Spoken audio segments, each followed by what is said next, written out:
Ladies and gentlemen, thank you for joining me today on J Slay Made in the USA, where we explore truth, expose deception, and inspire courage. And I'm looking forward to inspiring some courage today. We've definitely got a story that is going to do that. But before we move on to that story, I'd just like to say this is probably my last broadcast before Thanksgiving. So for all of my listeners, viewers, I appreciate what you do so much. You are one of the reasons that I am thankful going into this Thanksgiving. So thank you for all you do. And please continue to like and share this show. It really helps a lot.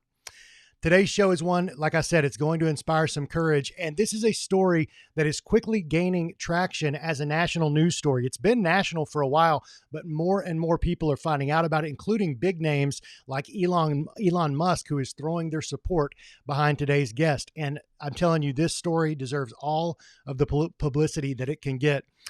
The Jeff Younger case has been a highly publicized custody battle between Texas parents Jeff Younger and Ann Georgulas over their twin boys. Litigated between 2018 and 2022, the case attracted national attention as Georgulas claimed that one of the children, born as a boy, was actually a transgender girl, which the father, Jeff, our guest, Jeff Younger, denies. Custody was ultimately granted to Georgulas, with the dispute reaching the Texas Supreme Court. And it has been discovered that the mother had been grooming the boy James since he was very, very young. So kind of definitely a heart-rending story. But we're going to find out where that's going today with our guest, Jeff Younger. Thank you so much, sir, for coming on. Thank you for having me. Well, Jeff, I want to give you the floor here to talk about the history. Anytime somebody hears of a story like this, where there's a boy or girl that's going to transition, you want to know where did this start? How did it come about? So take the floor and lay this out for us. Well, my ex-wife started transitioning my son James at about age 2.5. When I put my foot down to stop it, she's a pediatrician, so she used her relationships with licensed care providers to force me out of my own house and filed for divorce. I moved about a mile up the road. Your listeners can go onto YouTube and search for a video called Mommy Says I'm a Girl. It went viral. There's millions and millions and millions of views on it. And it's my son telling me that his mom is telling him he's a girl and he thinks he's a girl. Jeff, why don't we just play it right now? I've got it queued up. Let's just play it real quick. Sounds good. You're a boy, right? No, I'm a girl. Who told you you're a girl? Mommy. When did she tell you you were a girl? Because I love girls. Oh, I see. So mommy told you you were a girl? Uh-huh. Does mommy do anything else like with a girl with you? Mm-hmm. Like what? Like dresses. What does she do? She do put them on me. She puts dresses on you? Oh, wow. Okay. Well, you mentioned that video and I actually had it, so I figure why not play it? I mean, it's just still blood curdling every time I watch that. That's when I knew what she had planned for this boy. She was going to castrate him and cut off his penis and testicles. I knew right then. Oh. I began to oppose this, and my approach to opposing it has always been the same. All I do is just show my son how great it is to be a man. That's really all I've ever done. Don't really talk to him about this stuff. Never had to. She ramped it up to where she started putting him in a dress, taking him out to the world and presenting him as a girl.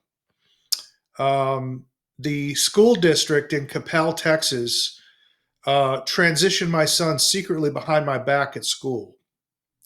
And I would take my son to school in first and second grade in boys' clothes, and the teacher would give James a dress to wear and have him use the girls' bathroom. I didn't find out about it for about 1.5 years. I filed a grievance against the school district, and of course they found themselves innocent of all wrongdoing. And they said under their nickname policy, they could call James whatever they wanted. So anyway, this all happened in the context of our divorce, which was ongoing. A custody evaluator named Blake Mitchell conducted the custody evaluation. He asked me, what is your number one issue in this divorce? And I said, my ex-wife is tampering with my son's gender identity. And he investigated that for over a year, charged me $50,000 for the service, and in the end concluded that she was not trying to change his gender identity. He actually concluded she wasn't doing that and said I had made a false accusation against her. And on that basis, they took custody away from me from my son. So I got less custody than even standard possession, Would even they though have we had now access know to she things was like, definitely. would they have Yeah, had go access ahead. to things like that video that we just played? I showed him that video, and it nowhere. I have emails proving I sent it to him. Nowhere appears in his report. He lied to the court, and he did it on Yeah. purpose. Unbelievable. So then, after the divorce, we got, it started getting even worse, where the court started telling me that I could not tell my son he was a boy. The court said that I wasn't allowed to pray with my son. The court said that I could not present him as a boy to third parties, and that I couldn't cut his hair and so forth. All this led up to another trial in 2019. I brought in the best medical experts on transgender medicine from my side. She brought in her best. At that trial, I won. It was a jury trial. I got 50-50 custody, no child support, but most importantly, I got a check on all medical procedures. So she could not do anything to this boy. Okay. Because the medical records showed at that time that she had been taking my son to a pediatrician named Dr. Pape, P-A-P-E, a pediatrician in Flower Mound, Texas, where I live. Dr. Pape and my ex-wife planned to chemically castrate James at age 8 or 9. So that trial stopped that, and I saved the boy from that. The liberal judges in Dallas County got super upset. These are all Texas courts. These are all Texas courts. So far, we're still in Texas. Okay. We're in Dallas, Texas. Then the Dallas County judges got super upset at that ruling. The opposing law firm was Coons Fuller. They essentially buy judges. They are the largest donor to family court judicial campaigns in the state of Texas. They convinced the judges to move my case out of the 255th District Court to the 301st District Court with the most liberal judge in Texas. Her name is Mary Brown. I call her Bloody Mary Brown. I usually don't call her a judge because she's a scumbag. Bloody Mary Brown systematically, instead of giving me 50-50 custody and a check on medical procedures as the jury ruled, Bloody Mary Brown systematically stripped me of all parental rights, eventually put me on supervised visitation, put me under an illegal gag order to stop me from running for political office. And at these supervised visitations, she made me use a firm called Forensic Counseling Services in Dallas, Texas. And this service would not let me change my son out of address in the supervised visits. So I just made a determination early on. I was never going to affirm my son as a girl, and I was never going to allow my resources to be used to hurt James. So at that point, they said, well, since you're not using your supervised visitation time where you have to affirm James as a girl, we're going to let your ex-wife move to California with your sons. And of course, she was moving there to chemically castrate him. Why was she moving to California? Because in the intervening 6 years, I had managed to get a law passed in Texas which outlaws these procedures here. And they needed to get him out of Texas to be able to chemically castrate him. So I went up to the supposedly conservative Texas Supreme Court. At that, I just argued very simply that he would lose the protections of Texas law and be chemically castrated, which is considered child abuse in Texas. So you can't let him move out of state. It's that simple. The so-called conservatives in the Supreme Court of Texas ruled against me. Justice Blacklock, I call him Black-Hearted Blacklock, said that my son was no more likely to be transitioned in California than he would be in Texas, where it was illegal. He just lied. He simply lied in his ruling to let her go. One judge ruled for me. His name is Justice Devine. The establishment got very upset that he ruled for me, the liberal Republican establishment here. Mm-hmm. And the liberal Republican establishment that runs Texas actually ran an opponent against him in the primary to try to get him off the Supreme Court. That's how dedicated these liberal Republicans are to the transgender issue. Then I'm in California. Do you mind, Jeff? And we'll go right back to your story, but let's talk about that for a quick second so I don't forget. When you say liberal Republican, entrenched, whatever they are, what do you mean by that? The liberal Republicans in Texas? So there's a civil war that's been going on in the Republican Party since the 1960s that nobody ever talks about. And I didn't know about this till I started trying to figure out why in the heck did it take me This is the most obvious moral question since slavery, right? 100%. And the Republican Party was founded to end slavery. Okay. So if the Republican Party can see that slavery is wrong, why can't they see that castrating kids is wrong? I couldn't understand it. It's more obvious. So I looked into it. And what I came to was there's a civil war that's going on in the Republican Party. The donor class of the Republican Party are primarily Northeastern liberals. They're mainly Wall Street billionaires. And they're not just liberals, they're far left people. So let me give you an example. Paul Singer is the largest donor to the Republican Party.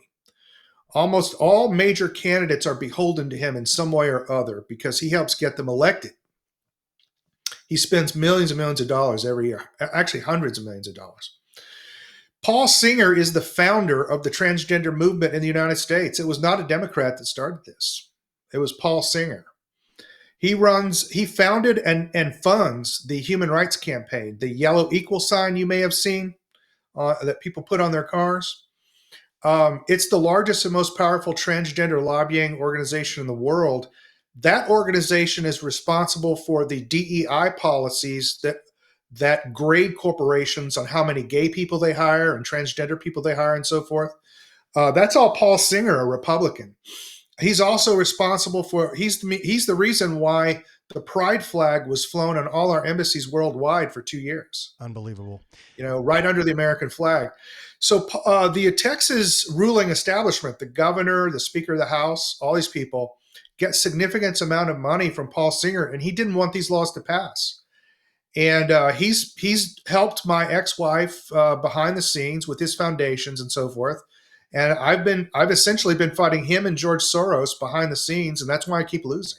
Unbelievable. And I want to come back to this because you're talking about two guys, mega billionaires, one who gives money pretty much exclusively to the left, and he's a leftist. The other one is giving a lot of money to Trump's campaign and other, Republicans, and he's also on the left. So you can see how they're playing that Hegelian dialectic. They're playing both sides of the fence. So regardless of the outcome, they have their hooks in the winner. They have control no matter who wins. Unreal. Let's come back to that after, because I want to continue with the timeline here of your son and your story. So I get into the California court and I ask for an independent medical exam of my son and an independent psychological exam. The judge summarily denied it without a hearing, just said no. I was denied all evidence from the other side. The other side never provided me any discovery or any evidence. That's totally illegal. I was required, however, to provide evidence and to provide discovery, or I would have gone to jail. So I went to trial with no evidence from the other side. Nevertheless, I completely destroyed their expert witness. My expert witness, Miriam Grossman, did a superb job of dismantling all of these silly arguments for these procedures. I showed that my ex-wife had lied to care providers and provided a false history. For example, she never told these care providers that James only presented as a girl with her, that with me and everybody else in Texas for all of his life, he presented as a boy, but only with her did he present as a girl. And not only that, he was comfortable in boys' clothes at her home because when I would go pick him up for my visitation periods, he'd come out of her house in boys' clothes. She lied about all that. So I dismantled all this stuff. Nevertheless, the judge, of course, ruled against me in the corrupt California judicial system, gave her sole legal custody, which means I don't have any parental rights, and she has all the parental rights, gave her the right to do any medical procedure she wants to James, gave me supervised contact, not just supervised visitation, but supervised contact, which means even my phone calls, I have to pay hundreds of dollars to have somebody supervise even my phone calls to my boys. And they're going to, of course, require me to affirm James is a girl. So I'm just not going to do that. So I can't see my boys. The judge ruled that even when I write letters and send birthday gifts and things to my boys, my ex-wife doesn't have to give them to the boys. She can just send them right back. So basically, I have no contact with my boys and she can chemically castrate them. That's what the judge ruled. I'm going up on appeal next. I just today submitted objections to the court's ruling and asking for clarification on their statement of decision in preparation for appeal. And how recent was this last ruling? Last week, Last week. and I just filed this objection to the ruling this week. Okay. I'm going to pull up a picture of one of your recent Twitter quotes. Hold on one second. Let me technically work this out. My bad. Okay. Okay. So right here is something that you wrote recently on Twitter. This is November 19th. I lost all parental rights to my sons. Goodbye, boys. Perhaps we'll meet when you're adults. California Judge Jude gave my ex-wife authority to castrate my son, James. All contact with my boys must be supervised. I won't do that. I send letters and gifts to my sons. My ex is not required to give them to the boys. I cannot post pictures of them. Let my story be a cautionary one for young men. Fathers have no rights to their children. Do not enter the family law system. Heart-wrenching, especially with, I've got two boys of my own. I can understand, I think, the kind of pain that writing something like that must just, how it must feel. Before we get into the family law system, that was written November 19th. Yes. Has anything, like, where do you stand now? Like, just a few days later, I mean, you still in that same place of, goodbye, this is it? Yeah, I don't see how I'm ever going to get to see my kids unless the decision by this judge is overruled by the appellate courts. You'd think I would at least have electronic visitation with my sons. You'd think I'd at least get summers with them here in Texas, but until I overrule this judge's decision, I don't have anything. I got nothing. Okay. Tell us about, I got another question that popped up. These are twin brothers. Yes. How is this affecting the other twin? Well, I'll tell you a story. I told you I just showed James how great it was to be a man, So Yeah. he heard all these. Some of them are tall tales from my mom, but I grew up pretty poor. I grew up a farm boy up in the Panhandle of Texas, and twice a week it was my job to go hunting and bring some food home for the family. Mm-hmm. So before I was old enough to have a gun, I used to hunt with an Apache throwing stick, and I'd get rabbits, Yeah. And so my boys heard these stories, and they said they wanted to go hunting rabbits. So, we had been out by the creek, and we were learning how to find rabbit runs and stuff like that. Came back, we were all dirty, you know how men are when they come in from being outside, and piled into the shower to clean up before we ate dinner. Sure. And Jude just pointed down to James's penis and said, he's a boy. Like, why do they tell me to call him a girl? And I realized at that moment what was going on in his mind. Like, I had taught him the 10 Commandments, and he's been, he knows he's not supposed to lie about these things. But on the other hand, his mom, his school, the school counselor, the principal, the liberal pastor at his church, they're all telling him to lie and say that his brother is a girl. I think it's had a profoundly, effect on his moral education. And he's smart enough, boy, to understand that something ain't right there. Yeah. I mean, this is the most sure example I could dream of, it would be better to tie a millstone around their neck and drown them in the depths of the sea than to lead one of these little ones astray. This is abuse to the nth degree. Tell us about the family court system and your advisement there to never get involved. Listen, this is people. A lot of people have told me that I'm anti-marriage.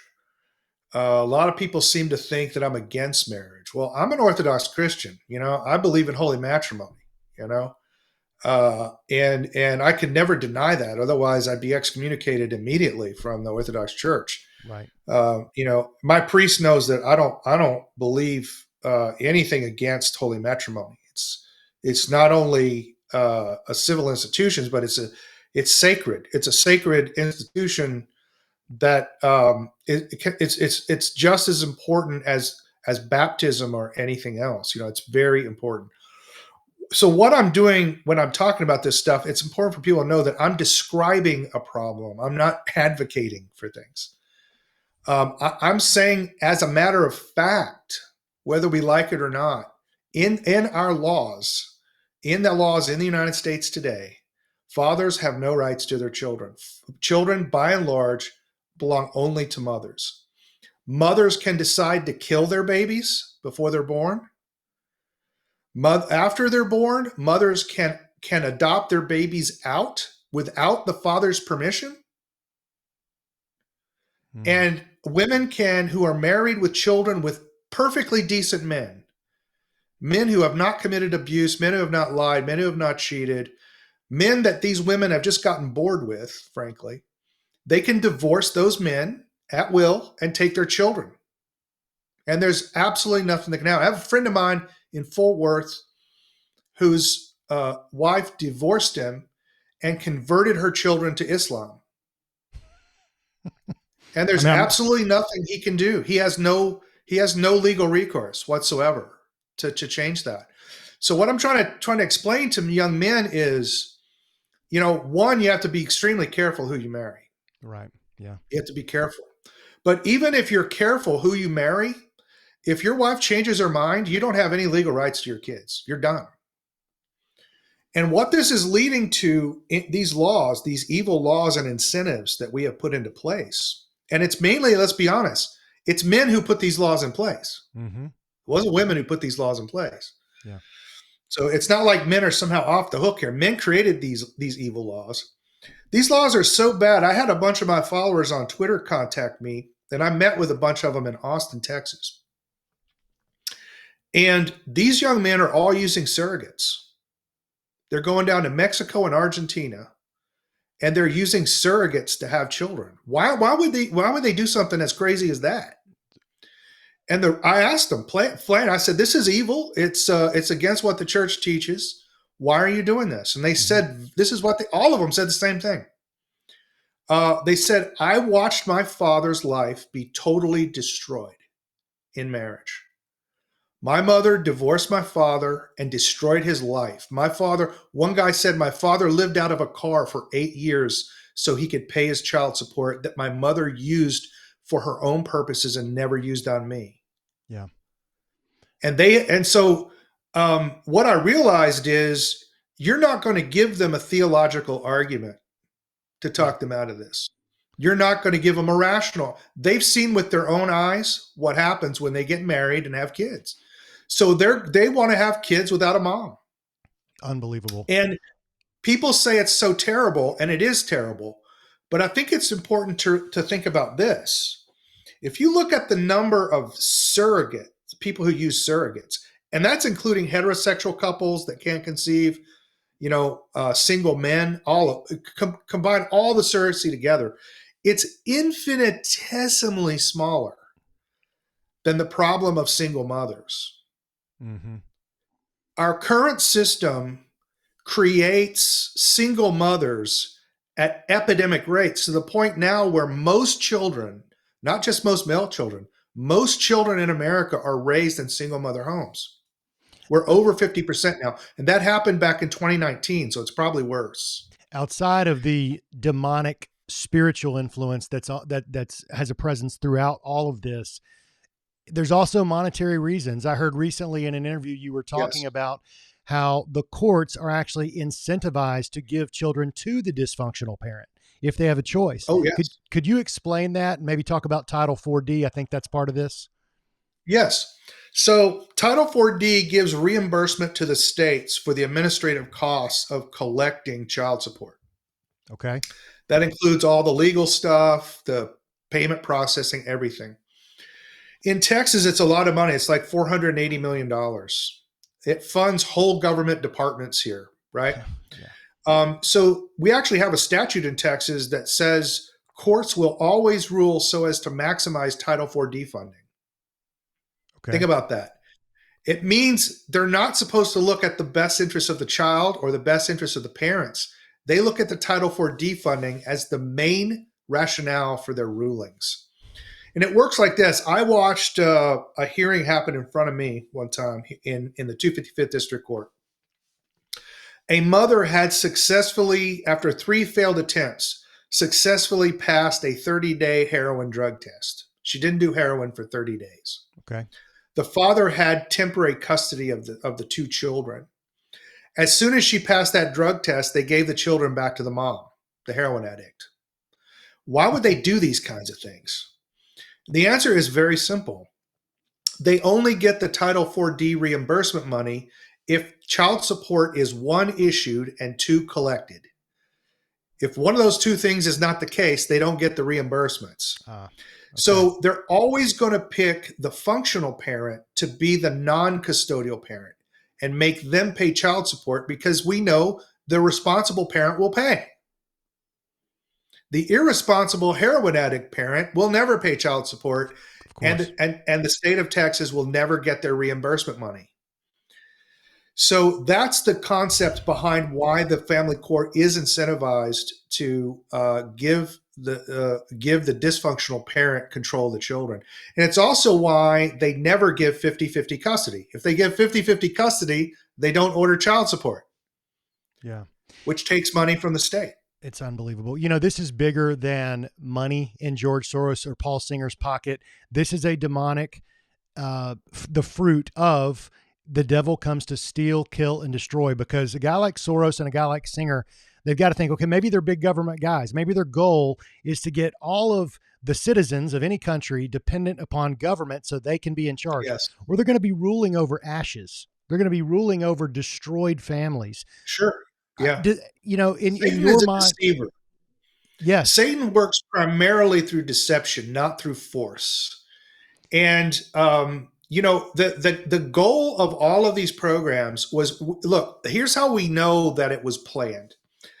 Back in the 1960s, when they did these welfare programs in the Black communities, whole books were written by far left scholars about how it would destroy the Black family because it created the exact same incentives. Right. You can only get welfare if there's no father in the home. So think about what incentives this creates. They know very well what these financial incentives are doing. It was done on purpose.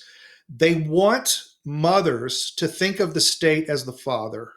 Yes. And they want the state to raise the children to be obedient slaves to the state. They basically want to create atheist, gay communists. That's basically what it amounts to. Yeah, I'm just amazed by all of it. Do you think a guy like Singer, though, who's giving money to Donald Trump, I mean, in the millions of dollars this last go round, and that's just at the top of the ticket. I don't know about the rest of the way, who's also the founder. What is the group, the Human Rights Campaign. Human Rights Campaign. And I've seen their name on trans stuff on billboards and on commercials. Yes. You know, obviously he knows what he's doing. Oh yeah. I mean, do you think his whole thing with supporting Trump is to normalize it a little bit within the Republican circles, just kind of slowly, you know, chip away? Yeah, let me introduce the notion of a limited hangout. Okay, go ahead, please. This is a term that was first heard at the 1973 Church Commission hearings.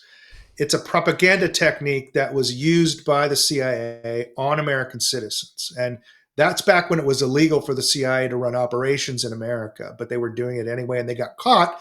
Congress had a series of hearings called the Church Commission. I remember. And they discovered this propaganda technique called the limited hangout. What it amounts to is you kind of admit some misdemeanors that you did wrong. Right? And that fizzles out the concern so nobody ever inquires into the felonies that you did. Right. You give a limited account of what you did wrong as though that were the total account of what you did wrong. I think that's what's going on with the involvement of Singer with the Trump campaign. They know there's so much outrage over this issue that if they don't let some of the steam off, it's going to blow up and it's going to destroy the power of the liberal donor class. They know that. So what they're going to do is they're going to let Trump do some things. They're going to let him do some things that will have some effect, but it won't fix the problem, right? And they're going to hope that it's going to blow off enough steam that we'll all just move on to the next big issue. Yeah. That's what I think's going on. Okay. Well, I mean, it makes sense. I mean, it's incredibly devious, but I get it. Let's talk about the supervised visitations, you've said that that's something that you're refusing to do. I think you might have already explained that a little bit, but it would be so hard for me as a father to not go ahead and just pay the money to have the supervision just so I could get some face-to-face time with my kids. Can you speak to that for a minute? Yeah, I went to 2 supervised visits. Okay. The first visit, my sons just sat on the couch with me and they never let me go for like 3 hours, right? Yeah. The second one, my son Jude refused to get out of the car and was saying he was scared, he didn't want to come in to the visits. So what's the deal? I mean, I had a great visit with him. The supervisor even wrote a report saying it was very good and the boys were very comfortable with me. And then he comes back and he's scared. What I think is happening is these supervised visits ingrain in a child's mind that there's something wrong with you and that you're a danger to them. Yeah. They're essentially being told that somebody has to watch you because you're dangerous. And I think it undermines your parental authority. I think it is something that children for years don't recover from in their view of you as a parent. Mm-hmm.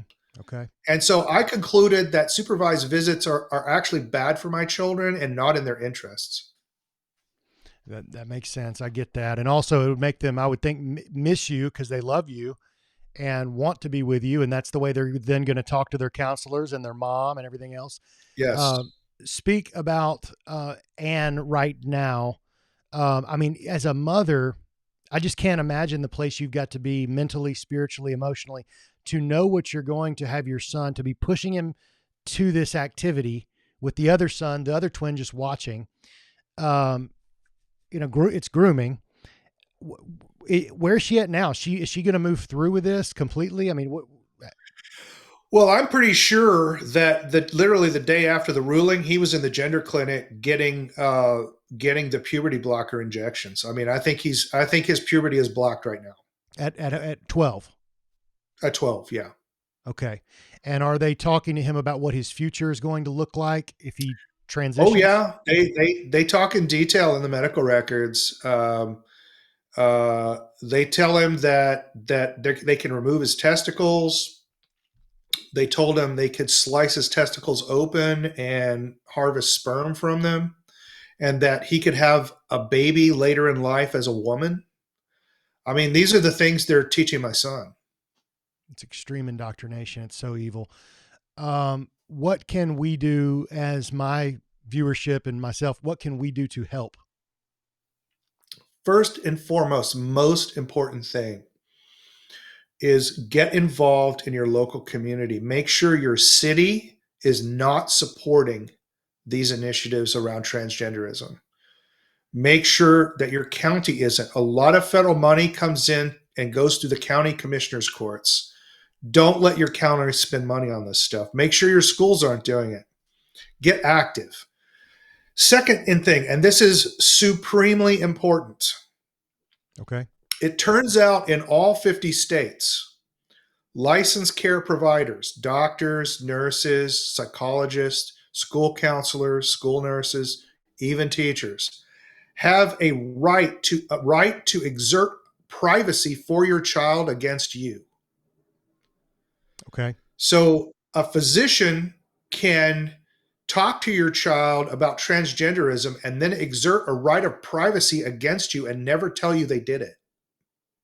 It's like the doctors That's have the more legal. That's right. That's how the schools are legally transitioning kids behind their parents' backs. All 50 states have these laws.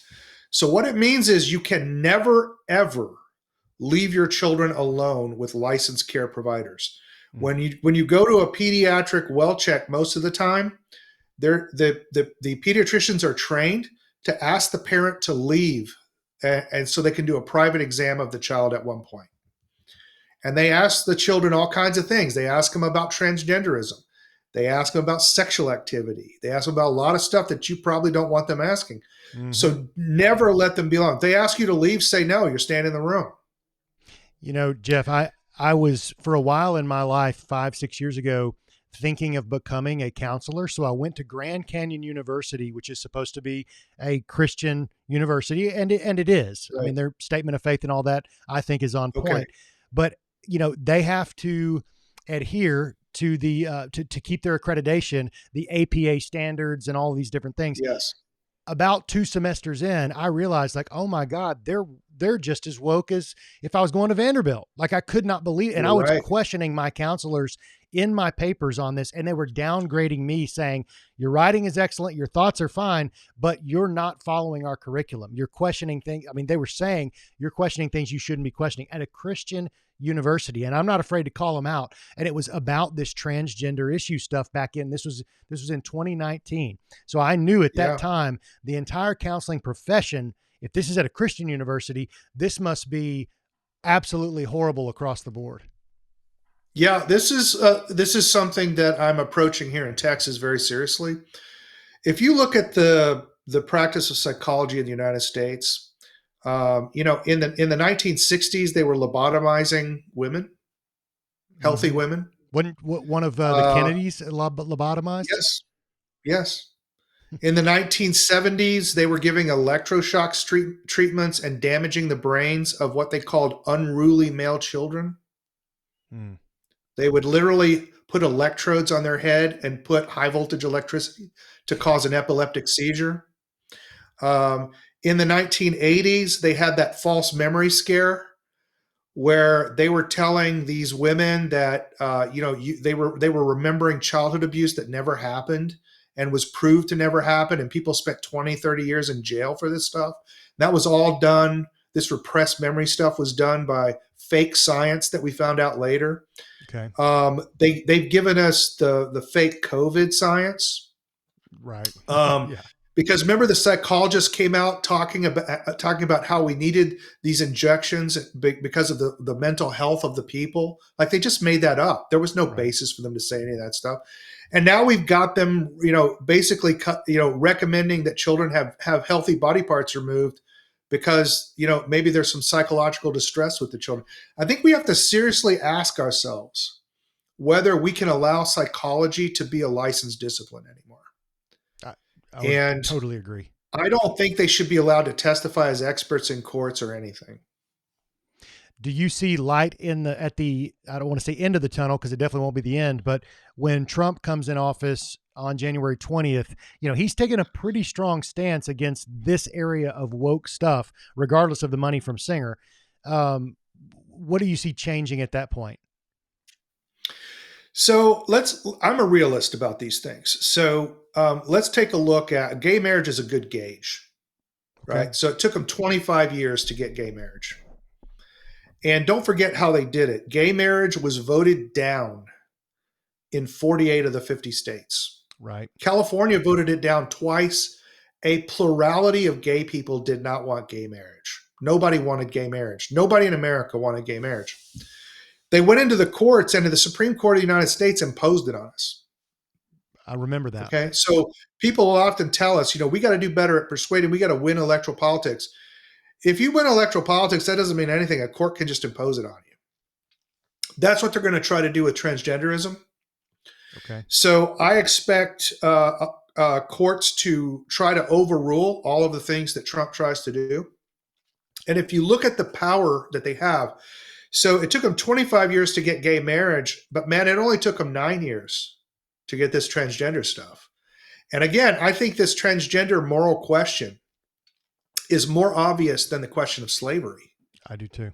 And yet it only took them 9 years to get 40% of the country believing this stuff. And it only took them 9 years to get the Supreme Court to rule that transgender people are protected and you have to hire them in your company and you can't fire them. Yeah. So we know that the Supreme Court's telegraphed they are going to impose this on us, and the Trump administration needs to be prepared for that. So I'm a realist about this. This is a long fight. We're going to have to put a lot of political pressure on judges. I think long term, we have to admit that Thomas Jefferson was right, that the design of the judiciary in the Constitution is flawed, and it needs to be corrected. Judges are too powerful. They should not be able to overrule the voters on any question whatsoever. Yes, I fully agree. I may have to cut this part. I can't remember what my next question was going to be. Oh, when it comes to Trump's, because I hear what you're saying about this is going to be imposed by the courts. It's going to be a long fight. I also have questions about, most of Trump's cabinet selections when it comes to this issue would agree with us in this conversation. However, he picked Dr. Oz to be in charge of Medicare and Medicaid just the other day, and that guy's doing segments on his show, the Oz Show, normalizing transitioning kids. So I don't understand what his thought process is there, or if he's got deals made, like, okay, I get this person and Singer gets this person. I mean, what do you think's going on there? So we have to be realist about these matters, right? You've got a Senate that has telegraphed already that they're going to destroy Trump's legislative program. If the Senate was serious about helping Trump, they would go into recess. For recess appointments, right? That's right. Trump could easily appoint instantly hundreds of people into the federal government, which would alter the course of legislation, regulation, and the course of foreign policy in the United States. Could but Mike the Senate Johnson has telegraphed it's not going to do that, and Mike they Johnson that's in charge already of that? rejected many of his candidates. Okay, and I'm sorry to interrupt, but I'm learning this stuff now as we're talking. Is Mike Johnson the key person that could do this? So what could happen, and this is a scenario if the House would cooperate. The House could request of the Senate that the Congress go into recess. The Constitution says that if there's a disagreement about when to go into recess, the president gets to determine when and for how long they go into recess. Okay. So it's possible that the House could cooperate with Trump, and that would give Trump the power to set a recess and then get his recess appointments. But just think about what we're having to do here. Like, we're already having to battle the United States Senate, and we know for a fact they foiled Trump's term in his first term. One of the reasons Trump couldn't do a lot of stuff is they kept threatening to impeach him in the Senate. Right. So, he has to be a realist. He has to give some wins to the liberals in the Senate. And I'm including Texas senators there, especially Senator Cornyn from Texas, who is just an outright communist. And what's sad about that is we ran an excellent candidate against him in the primary, Dwayne Stovall. And it's just a shame that Dwayne didn't get elected. But so it's not just, it's conservative state senators are often very liberal too, because they get the most money from the donor class, senators do. So he's going to have to fight. He's going to have to recognize that he's got to both, it's kind of what I call a co-opetition model. It's both cooperative and competitive. Right. He has to cooperate with them to get what he wants, but he has to be competitive enough to overcome them when he can. It's unbelievable. I'm realizing, I've been following politics now closely for 4 to 5 years. I'm realizing I'm just too much of an idealist to play these games. And when you're talking about stuff that's this evil and you've got to kind of halfway cooperate in order to get things done, yes. I don't have the patience for it. I just want to pull my kids out of the public schools, live off the grid somewhere, and not allow the government to impose their tentacles in my family's life at all, if possible. Yeah. Here's the thing. Believe me, man, I looked at buying a farm up in Montana and all this stuff. Man, they're not going to let you do that anymore. States are already claiming that they own rainwater. So you can't collect rainwater for you to drink or to give your livestock. You have to let it hit the ground. They're forcing homesteaders to get onto the electric grid because people don't realize the electric grid is a monitoring system. Mm-hmm. And they force you to get on the electric grid, and you have to be connected and use some electricity. You have to at least be connected. They're not going to let you do it anymore. You can't drill your own wells anymore. You have to connect to county water supply systems so they can monitor you. They're not going to let you go off the grid anymore. This is the thing that I think a lot of us, I was like you, man. Like I just wanted to be left alone, and I would have walked away and just gone into the mountains. I would love being a mountain man. Nothing more appealing to me than that. They're not going to let you do that. You've got to fight. you got to fight politically. And the truth is, my father used to tell me, and I never really got this until I was older. My father was the dumbest son of a bitch I knew until I was about 40. I couldn't believe how smart he'd gotten. I was just so prideful when I was young. I didn't listen to him. But he said, your first resort is the ballot box. If that doesn't work, you got to go to the jury box. And if that doesn't work, you got to go to the cartridge box. Mm-hmm. And we there's no place for us to go.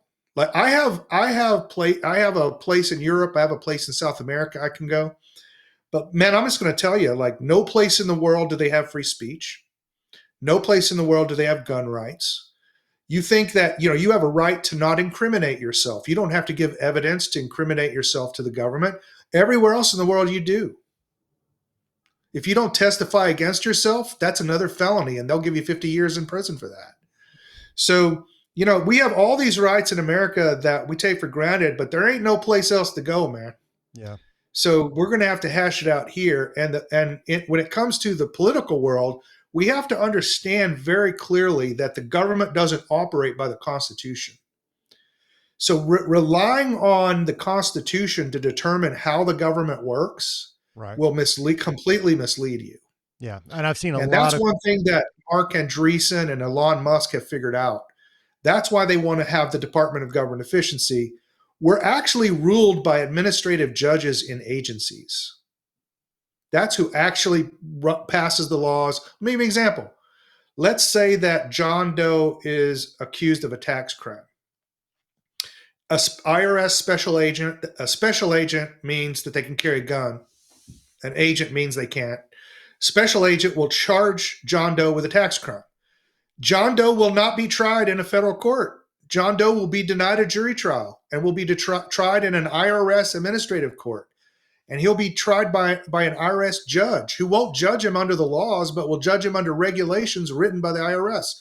So the IRS has the power of all three branches of government: executive, legislative, and judicial. That's why the agencies are fundamentally unconstitutional. But the whole government runs by the agencies. So the entire government has been liberated from control of the limitations of the Constitution and control of the people.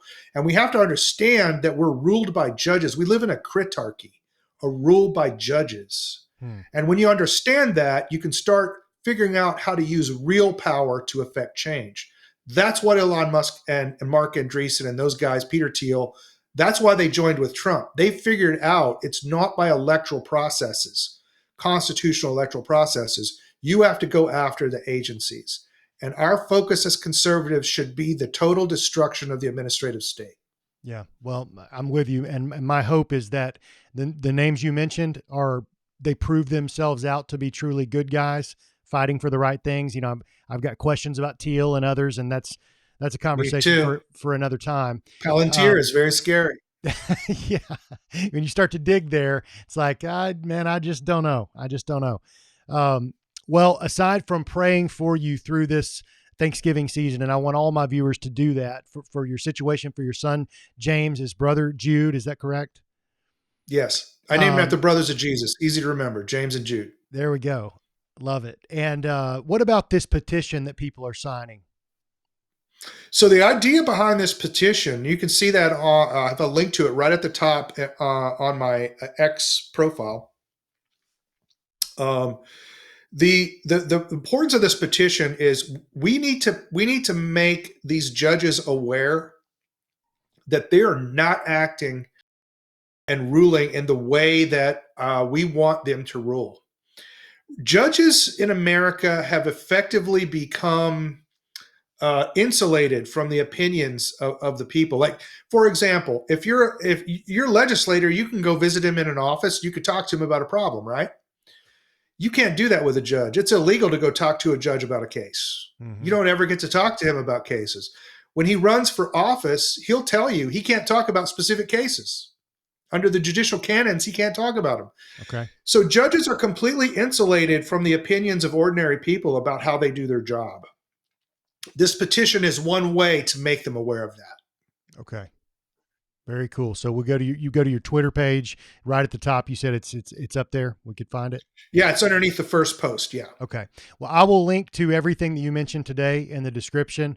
And, Jeff, I hate everything that's happened, but I really appreciate you sharing your story. I think more people need to Sure. know about it, because we definitely need the power of the people and the will of the people behind you and your sons and their well-being in this case. So thank you so much for coming on. Thank you for having me. It was a pleasure. Absolutely.